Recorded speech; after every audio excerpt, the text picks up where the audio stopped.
Хүний хөгжил, нутгийн хөгжил. Мэдлэг бол хүч, бас хөгжил, тусгаар тогтнолын баталгаа. Хүний мэдлэг оюун боловсролд хөрөнгө оруулж буй хөрөнгө оруулалт гэдэг хамгийн үнцэнтэй. Stepcol төвцөд компани цагаан овоо сумын хөгжлийн ирээдүй болсон оюутан залууст оюуны томоохон хөрөнгө оруулалтыг жил бүр хийж байна.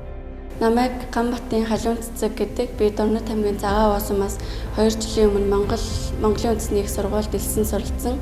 Манай гэр бүлээс 2 оюутан ихтэй сургуульд суралцдаг. Тэгээд сургалтын төлбөрөөр төлөхөд маш их хүндрэлтэй байсан. Энэ асуудлыг Stepcol компаниас шийдвэрлэж миний сургалтын төлбөрийг төлж өгсөн. Анх бол би 2 дугаар курсээ сонсч байсан.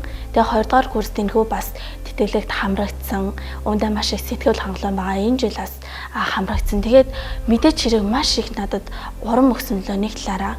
Одоо сургалтын төлбөрийн асуудалтай байлаа. Одоо би энийгээ яах вэ гэж бодож байлаа.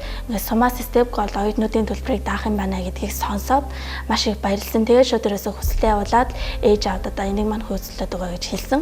Тэгээд хамрагдаад ер нь бол сургалтын төлбөрөөс өөр зөвхөн хичээлэл хийх тийм нэг аюул нэгсэн урам өгсөн надад бол тий. Stepcol төвцөд компани байгуулагдсан цагаасаа цагаан овоо сумтай хамтран ажиллах гэрээ байгуулж орон нутгийн худалдан авалт, ажлын байр, боловсрол, орон нутгийн хөгжлийг дэмжсээр ирсэн. Харин энэ оноос Дорнод аймгаас уулуурхан салбарт баримталж буй бодлого шийдвэрийг үндэслэн Дорнод аймаг цагаан овоо сумтай хамтарсан гэрээг дахин байгуулсан юм.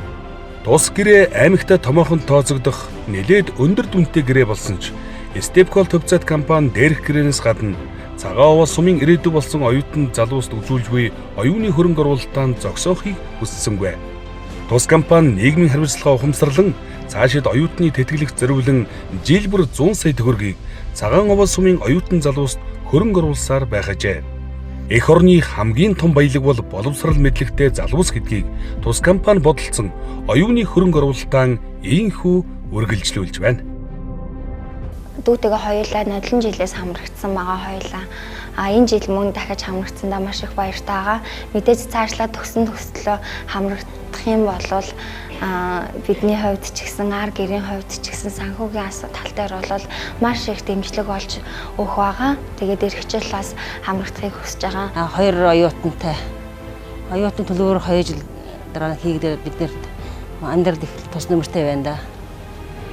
Stepcol төвцөд компани 2017-оос 2018 оны хичээлийн жилд 64 оюутанд сургалтын төлбөрийн тэтгэлэг олгож байсан бол 2018-аас 2019 оны хичээлийн жилд буюу энэ хавар 56 оюутанд 44.3 сая төгрөгийн тэтгэлэг олгоод байна.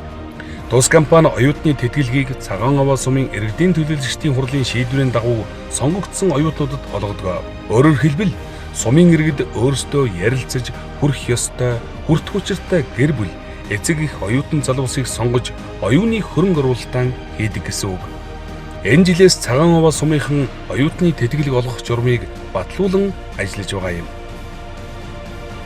Цагаан овоо сум тухайн нөхцөлд үйл ажиллагаа явуулж байгаа Stepcol компанитай 2017 оны 10 сарын 25-ны өдөр хамтран ажиллах гэрээ байгуулсан байдаг. Энэ гэрээн дээр тусгагдсан нэг чухал заалт нь тухайн сумд жил бүр оюутны суралцах хөтөлбөрийг дэмжиж ерөнхийдөө 100 сая төгрөгийн тэтгэлэг хөтөлбөр хэрэгжүүлнэ гэсэн заалтын дагуу 2018 онд бол нийтдээ 64 орчим сая төгрөгийн үйл тэтгэлгийг олгосон байгаа. Тэгээд сумын иргэдийн төлөөлөгчдийн хурал болоод бусад удирдлагын хүрээнд энэ ерөнхийдөө ярилцаад үүнийг ямар нэгэн байдлаар шалгуур цензуртэй болгож олгох зүйтэй гэдэг асуудлаар 2019 оны 3 сарын 29-ний иргэдийн төлөөлөгчдийн ээлжид хуралдаанаар суралцагчдад тэтгэлэг олгох журмыг боловсруулж батлуулсан байдаг. Энэ журмаар ямар нөхцөл боломжийг хангасан оюутнуудад одоо тэтгэлэг олохгүй гэдэг асуудал тусгагдсан. Үүн дээр одоо 30 3-аас дээш байх жишээний анхлан оюутан болж байгаа сурагчдууд элстэй ерөнхий шалгалтын оноо 600-аас дээш байх. Мөн дээрээс нь тухайн оюутны одоо хувийн ар гэрийн нөхцөл байдлыг харгалзан үзэх их мэтийн одоо энэ олон шалгуурууд бол ерөнхийдөө хийсэн. Мөн дээрээс нь тухайн оюутан маань тухайн суманд одоо 3-аас доош үжил амьдарсан байх ёстой гэдэг асуудлууд яригдж байна.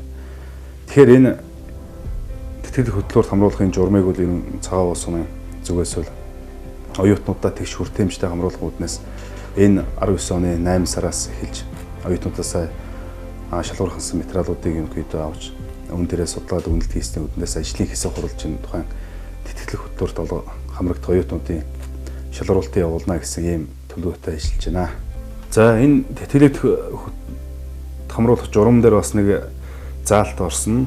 Заавал бакалаврын зэрэгтэй оюутнуудаас гадна магистр, докторантын сургалтанд суралцж байгаа энэ оюутнууд одоо нэг удаагийн тэтгэлэг олгоно гэдэг асуудал бас тусгаж байгаа. Мөн тусам зайлшгүй шаардлагатай байгаа одоо мэргэжлээ суралцж байгаа оюутнууд бол ямар нэгэн болц шалгуур шаардлагагүйгээр тэтгэлгийг хамруулна гэсэн бас нэг заалтыг оруулжсэн. Тэгэхээр яг вэхээр цаашдаа энэ сум маань хүний нөөцийн асуудлаа бас бэлдэх тийм нэг бас нэг гол үзүүлэлтийг бол энэ тэтгэлгийг олж авч байна гэдэг тийм бас асуудал байна. Тус компани оюутан залуустаа сургалтын төлбөрийн тэтгэлэг олгодог болсноор цагаан уваа сумаас дээд боловсрал эзэмшиж, эргээд сумынхан хөгжил цэцгэлтэд гар бие оролцох чин хүсэлтэй залуусын тоо эрс нэмэгдэжээ. Сурч боловсрох эрмүү их хүсэл тэмүүлэлтэйч сургалтын төлбөр гэдэг хүнд ачаанд түүртэн хүсэл мөрөөдлөө орхиход тулж байсан олон залууст тус компани боломж олгож байна. Би анх 10 жилээсээ л энэ сургуультаа суралцсан. Энэ сургуулиудаа суралцаж төгсөөд сумынхаа сургууль багшлана гэж боддог байсан. Тэгээд яг тэр л чинээгээрээ анхын сургуультай элсэж орсон. Тэгээд эргэжэл ингээд төгсөөд бид нар 4-р курст багшлах дадлага гэж гардаг. Тэр дадлага дээрээ би сумынхаа сургууль дээр очиж дадлага хийн.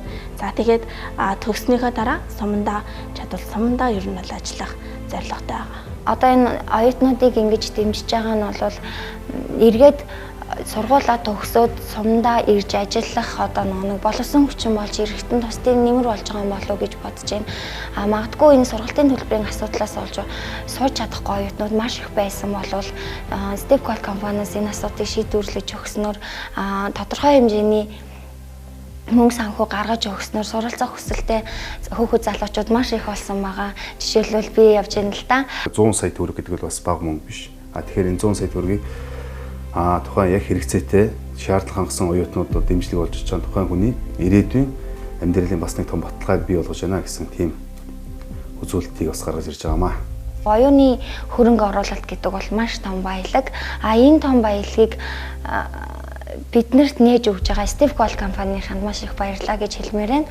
Учир нь яагаад баярлж байгаа гэхээр энэ баялагийг ашиглаад бид нар өнөөдөр нутгийн оюутан залуучууд гэдэг юм уу, ард иргэд гэдэг юм уу, тэр хүмүүс ингээд цаашдын амьдралын хөгжилт нь, боловсролт нь ингэж хөрөнгө оруулалт хийж өгж байгаа бол маш том үйл ажиллагаа болж байгаа. Энэ нь ерөнхийдөө цаашлаад үргэлжлээд явна гэдэгт би маш их итгэж байгаа. Тэгээд Stepcol компанид баярлалаа. Тэр маш их баяртай байна.